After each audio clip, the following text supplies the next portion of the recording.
Dagon'hai on an full Dagon'hai on an ultimate Ironman. What even comes after this? Lock me in a cage with a bunch of peak airs and tell me to survive that? Oh, that's perfect. Yeah, let's do that. That looks like fun.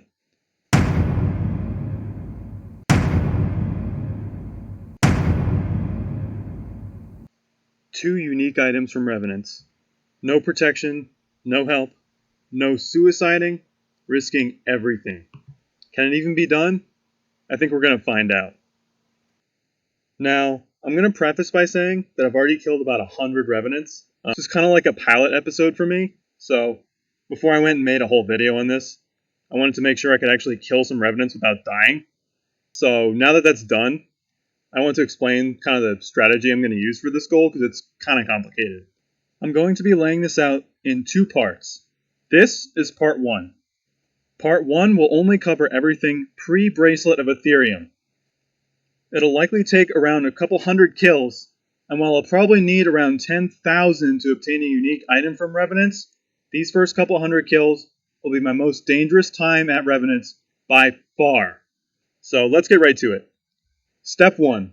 Obtain a bracelet of Ethereum. This is the most important thing you can wear at Revenants, so it's important to get one as soon as possible.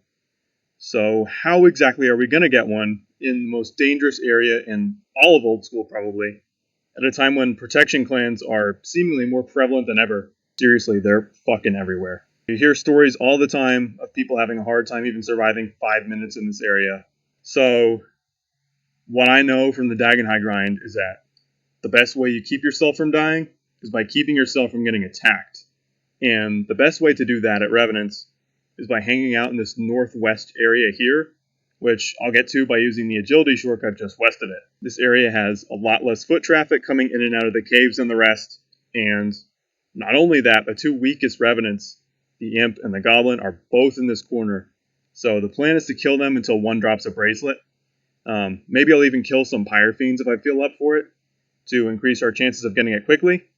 Kind of risky, but I have a way of doing it. I'm actually going to explain how I'm going to kill the Pyre Fiend efficiently in part 2 of this introduction, but for now, maybe I'll kill one every now and then.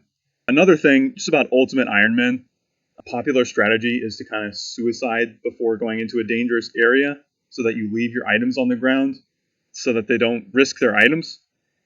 Frankly, I've never been a fan of this, and besides, it kind of puts a 45 to 50 minute timer on being in that place before you have to head back and pick your shit up again. Instead, just like with the Dagon'hai grind, I'll be risking everything I've got. This also includes a bunch of untradables and loot stored at Zulrah. That stuff's all going to be risked too, which I put there to free up my inventory space at Revenants. Like, we just don't need an herb sack there, right?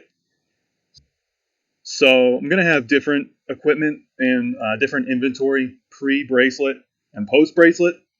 For now in this video, we're just going to cover the pre-bracelet stuff. So this is going to be my inventory. Just a bunch of Throblons, which I can get in Brimhaven. A few prayer potions, so I can pray Eagle Eye. And hopefully one hit the Imp and Goblin as many times as I can. If I don't one hit them, I'm going to log out and then log back in, because I don't want to get hit by them. Rune pouch with telegrab runes. That's important so that I don't stick my head out every time, a monster drops loot. Especially a bracelet. I want to be able to telegrab the bracelet. And then super anti-poison. There are a lot of raggers with toxic staffs in the caves. So it's very important I don't die from venom. And a phoenix necklace whenever I can get one. 2 or 3 might even be good. And those are important because if you're getting piled by a clan, the Phoenix necklace has this weird property where if you have bolts and spells flying at you, and you put the necklace on and it heals you, those bolts will basically just disappear. They don't affect you. They don't have any chance of doing damage. So it might be good for a sneaky getaway. And then the looting bag, obviously, which is going to store the rest of my loot. All right, so my equipment. Just a lot of general ranging equipment. The Salve Amulet EI, very, very good against revs. You want one, if at all possible. Ring of Wealth with charges on it, which will let me teleport past level 30. I don't have a Royal Seed Pod. I haven't even done Monkey Madness 1, and I didn't feel like I was up for it. So that's my teleport. Also picks up a little bit of cash, but whatever. And then the crystal bow might seem like an interesting choice, so let me explain that one next. Now, why would I use something with such a big downside? I mean, it looks like I'm using Kraw's bow almost, so why would I want that? Why would somebody solo ever want to look like they're sculling with a Kraw's bow in the rev caves? Well, because the advantages are actually a lot better than that single drawback. Just for this video, the most important thing about the crystal bow is it has a 10 square attack range on any style. This is really, really good. I didn't want something that I could fire, with long range and gain defense XP because I'm only 45 defense. By the time I actually got 2 uniques, I might be like 75 or 80 defense. And I didn't want that because I am level 88 combat. And if I got defense levels, then I would, move up into a new combat bracket where like maxed players could attack me. I can skull up on, like level 55s in the caves, like killing the imp or something like that, which is a very easy way for me to skull up, which is important because sculling up basically triples the chance of getting a unique from any of the revenants in the caves. So I need a way to do that safely, and the crystal bow is just the best way of doing that. 10 square range.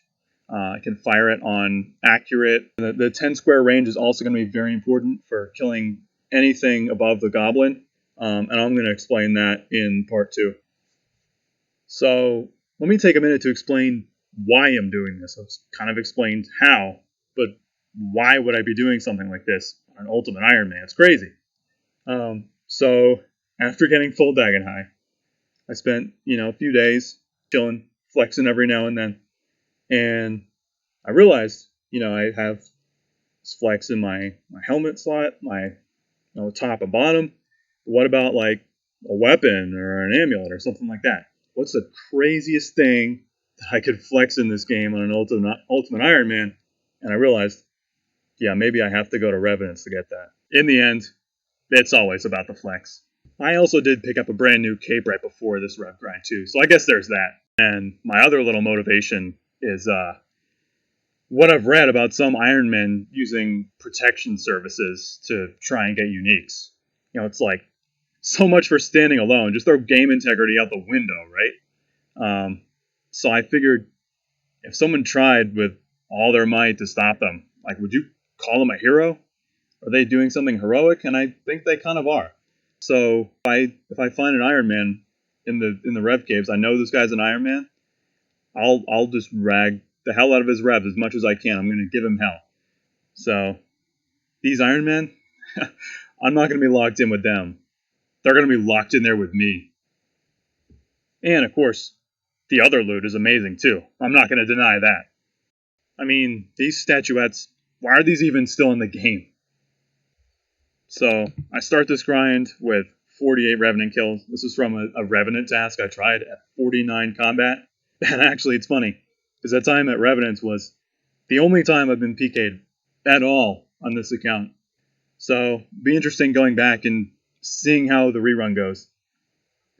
And lastly, to kind of prove that I'm doing this alone, that I'm not, using any protection cleanse or getting any help, I'm going to be recording and uploading all of my footage in the Rev Caves, probably in some kind of potato quality just so I can do it quickly. But the point is to basically prove that I'm doing this alone because, if I pull this off, it's going to be kind of an unbelievable thing without that footage. So you can find that on this channel. I'm going to be uploading it after, any session I have in the caves. Of course, this is going to take probably tens of thousands of kills. So can it be done? I don't know. And it seems kind of crazy, but when I started the Dagon'hai grind, it seemed this level of crazy to me then too. And now I look back at that and think that was really easy. So I think we're going to find out. Thanks for watching.